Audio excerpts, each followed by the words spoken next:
guys, and welcome to another video. No, I know I'm about 24 hours too late on this one. Pretty much as the news was sort of breaking, particularly yesterday morning, is when I started my shift at work, and I've only just finished now. And as a lot of you guys know, my shifts are 24 hours, so I haven't been able to make a video for you guys. But I've been desperate to get in front of the camera just to give you my sort of point of view, because I've been getting messages everywhere asking me what I think about the whole Jack CLARKE debacle. Now, I did mention it in the last video, and it was heavily rumoured that IPSWICH were interested and they wanted to put in a £15 million bid. However, we were all led to believe that that was going to get rejected, and we would push that up. Now, I've seen on Twitter the meltdown of all meltdowns, and I understand it. I don't mean to patronise or look down upon this situation, because I understand why people would be frustrated with the situation, because I think we've all agreed, and a lot of people, I think unanimously would probably agree, that we wanted around 25 million for Jack CLARKE. Now, I'm just going to try and look at it from the club's point of view, right? I'm just going to try and look at it from a different angle so we can at least start a conversation, and rather than just saying the club's shit, everyone's money grabbing, and it's not me just being a happy clapper. I want to try and put it from their point of view, because on the face of it, £15 million, which is apparently the agreed fee, and then add-ons that could add up to around £20 million, so a £20 million package, that is the agreed deal. So that is what we're stood at. That's what we're looking at the moment. Now, a lot of people immediately have just seen the £15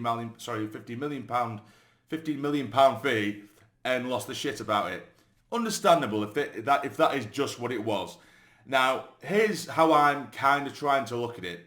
Right, so if we just got the £25 million fee, and bear in mind, the big thing that everyone's talking about is the big 20-25% sell-on clause that Spurs are going to get. That's what everyone's thing is. Now, the more we sold him for, the more we'd have to give to Spurs. That is the way it works. So, £15 million, of course, they get the 20-25%, whatever that may be, and then we've got add-ons that aren't going to be affected by the sell-on clause. So it's somewhat clever in that sense. £5 million, and apparently what are very simple clauses as well. It'll be like 20 games played, we get a bit, and then 5 goals, we get a bit. It's that kind of thing, I would presume. So essentially that's keeping the selling clause away from Spurs, the extra £5 million. Now once you've got rid of of course, the selling clause from the original 15 million sale, and then you add on, you're still going to end up with a half decent amount anyway. You're still going to end up with over 15 million. But I know a lot of people immediately going to start screaming at me and shouting and saying, well, we wanted 25 million. Well, if you did 25 million straight without the guaranteed sell-on clause, then you'd end up with only making an extra 2 or 3 million more anyway because of the sell-on clause, if that makes sense. So it's not as bad as it might look on the eye immediately because of this selling clause. They've had to play around with it. And also, if you look away from the numerical side of it and the financial side of it, we have no idea, although I've said countless times that Jack CLARKE character, I think, is phenomenal. Amidst all of this shit, amidst all of the rumours, his shitty gobby agent Ian Hart, he has got his head down and he's cracked on. But we do not know how vocal he has been behind closed doors. He might have said first thing to Speakman or to KLD at the beginning of the pre-season, he might have said, right, okay, if an offer comes in, particularly for the Premier League, a proper offer, I want to go. And you never know. With a week to go, it might not seem great, but he might have just said, right, I really want to go here. To the point where we need to try and find a deal that somewhat suits us, but also we don't want an unhappy Jack CLARKE at the club. Because as good as he is, and as professional as he is, I don't think it's ever come to a point where he has sort of openly said, I want to leave. And he clearly does want to leave, because now it's pretty much been almost not concluded as such, but all the reports are suggesting that it's completed his medical and everything's been signed, and it's only a matter of time before we do see an announcement from IPSWICH to say that he's there. So we don't know what we're battling with here, and again, it's not me being a happy clapper. I'm just trying to look at the other side of the coin, of what it is. So I haven't got myself too riled up or too pissed off, because I think I would just set on it anyway. I was saying back in February that I believe that Jack CLARKE's going to go in the summer. It's frustrating that it has happened a little bit late on. But the club, and it's been quite widely reported that the club have rejected offers for Jack CLARKE throughout the summer because they've been pathetic. Been like 10 million offers, 11 million offers, and that's it straight up. So to get £15 million and then an extra 5 million in sell-ons that aren't going to get touched by the 25% sell-on clause or whatever the clause is, from Spurs, It isn't ideal. It was never going to be ideal. No one was ever going to say the Jack Clarke sale well anyway. He's been an absolutely outstanding player for us and one of the most gifted players I've seen at the stage of my life. But I also don't want, for the sake of £3 or £4 million, I just personally don't want this great start to the season, albeit only been 2 games, clean sheets, really positive football, winning games, good brand of football, as I say. Regular Breeze is taken to it. I don't want all of this positivity to be thrown down the drain because for the sake of £3 or £4 million more that we could have got off a deal for Jack Clarke, who we all expected to go anyway.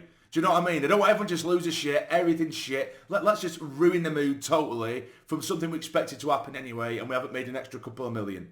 If that makes sense. And you might say I'm a happy clapper for that. I just like the way the season has started, of course. Not just the results, the way we're playing, that the fans together, it's starting to feel good. And I know a lot of people say, you know, the cheapskates, that they've just sold out with the first thing and that they need to sell just to make funds to buy players. Look at what else has happened over the summer. Talk about statement signings, you know, Job, yes, he was already at the club. Job, you've got him down on a new contract. Ballard, new contract. Chris Rigg, which was a huge one, new contract. We forget only recently Hume. There's others, new contracts. You know, the big statement contract renewals as well. That costs money. Some of them just as much as it would have for a transfer fee. So I'm not going to try and glaze over everything that the owners have done or Speakman's done in the past, and with little things like this. But it can't be ignored just to suit the narrative, if that makes sense. And I think with all this as well, everything that's gone on with Jack Clarke, and yeah, it's going to be a massive miss. And I've seen people say, well, why would we sell him when we haven't got a replacement for him? You cannot replace Jack Clarke.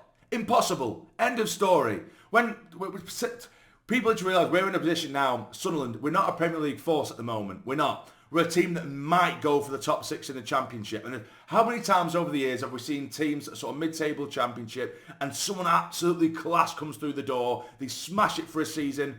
That team that sold said player, they don't replace it with someone of the exact same talent and ilk, ready-made and ready to go. That is just unrealistic and probably a bit stupid to think. Yeah, you might have someone in who it might be, I don't know, 60% of a Jack Clarke ability that you can maybe get the potential, but it's unrealistic to think we're going to get an immediate like-for-like player of Jack Clarke in there. That's not going to happen.